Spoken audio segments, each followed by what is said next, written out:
রব্বুল আলামিন কোরআনুল কারীমে বলছেন খালাকাহু মিন তুরাব। আল্লাহ বলছেন আমি আদমকে মাটি থেকে বানিয়েছি। এই যে দুনিয়াতে এখন কোটি কোটি মানুষ বসবাস করছে, বর্তমান পৃথিবীতে প্রায় 800 কোটি মানুষ বসবাস করে। আমাদের আগে হাজার হাজার বছর ধরে কত মানুষ দুনিয়াতে এসে কত মানুষ চলে গেল। এই জগৎ সংসার একদিন শুরু হয়েছিল মাত্র 2 জন দিয়ে। আমার কথা যদি বুঝে থাকেন গলার আওয়াজ বড় করে বলেন, জগৎ সংসার শুরু হয়েছিল কয়জন দিয়ে? 2 জন। একজন হলেন আবুল বাশার, পৃথিবীর সকল মানুষের বাবা সাইয়্যিদিনা আদম আলাইহিস সালাম। আর আরেকজন হলেন আমাদের বাবা আদম আলাইহিস সালামের স্ত্রী, আমাদের মা সাইয়্যিদাতুনা হাওয়া আলাইহাস সালাম। এই 2 জনের মাধ্যমে দুনিয়াতে মানব বংশের বিস্তার যিনি ঘটিয়েছেন, সবাই জুড়ে বলেন তিনি কি? আল্লাহ। মানুষ এসেছে আদম থেকে, আর আদম তৈরি হয়েছেন মাটি থেকে। আমরা মাটি থেকে এসেছি, মাটি থেকে আমাদের শুরু হয়েছে, মাটি থেকে আমরা পয়দা হয়েছি।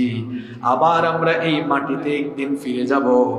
এরপরে মাটি থেকে ইসরাফিলের সিংহার ফুৎকারের পরে মাটির ভেতর থেকে উঠায়া আমাদেরকে হাসরের মাঠে নিয়ে যিনি সমবেত করবেন তিনি কি? আল্লাহ। এই জন্য তো আমরা যখন কবরে লাশ নামাই, মাটি দেওয়ার সময় আমরা একটা দোয়া পড়ে থাকি, এটা আপনারাও জানেন।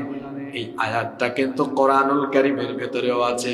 কোরআনুল কারীমের 20 নম্বর সূরা সূরাতুত তাহা এর 55 নম্বর আয়াতে রব্বুল আলামিন বললেন মিনহা খালাকনাকুম ওয়া ফিহা নুঈদুকুম ওয়া মিনহা নুখরিজুকুম তারাতান উখরা। আল্লাহ বলছেন মিনহা খালাকনাকুম, এই মাটি থেকে তোমাদেরকে আমি সৃষ্টি করেছি। ওয়া ফিহা নুঈদুকুম, এই মাটিতেই তোমাদেরকে ফিরিয়ে দেওয়া হবে, মাকফুন করা হবে, এখানে দাফন করা হবে। ওয়া মিনহা নুখরিজুকুম তারাতান উখরা, এরপরে এই মাটি থেকেই আবার তোমাদেরকে পুনরুত্থিত করবেন যিনি তিনি কি? আল্লাহ। আপনাদের এলাকায় কবরস্থান আছে তো? আছে। আপনার বাড়ি কোথায়? আপনি বলেন ওই যে হুজুর, ওই যে ডুপ্লেক্স বাড়িটা, এটা আমার না, এটা আপনার বাড়ি নয়। আপনার এলাকার কবরস্থানের কবর আপনার আসল বাড়ি, এটা আপনার বাড়ি নয়।